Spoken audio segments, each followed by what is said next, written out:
मुझे पशु पक्षियों से कभी भी बहुत लगाव नहीं रहा था, किंतु एक बेजुबान जानवर कैसे मेरी जिंदगी का एक अहम हिस्सा बन गया, यही बताने वाली है आज की मेरी कहानी, बेजुबान जानवर।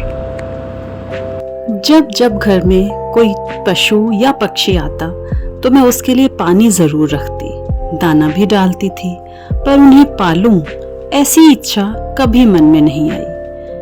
पर एक दिन मेरी बचपन के मित्र मुस्कान पढ़ाई करने के लिए विदेश जा रही थी। उसके घर में एक पालतू कुत्ता था जिससे उसे बेहद लगाव था। जिस दिन उसे जाना था मैं उसके घर गई। उसका सामान बंधा हुआ रखा था। सब मुस्कान को विदा करने की तैयारियों में लगे थे। अचानक मेरी नजर उसके पालतू कुत्ते रॉबिन पर पड़ी। मैंने ध्यान से देखा, वह सुबक रहा था। करीब जाकर देखा तो उसकी आंखें नम थी। देखकर मैं हैरान रह गई।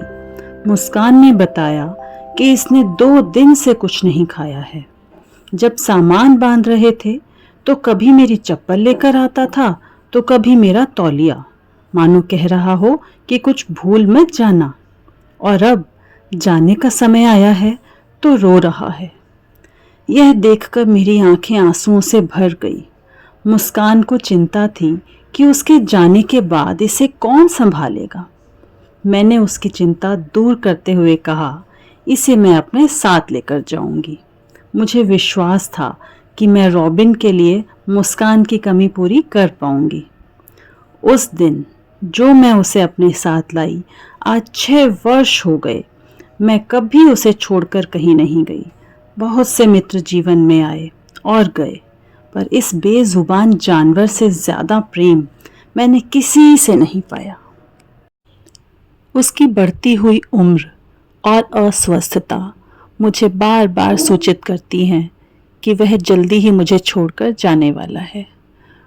पर उसका प्यार, उसकी नादानियाँ, शैतानियाँ और उससे मिला अपनापन मैं कभी नहीं भुला पाऊंगी।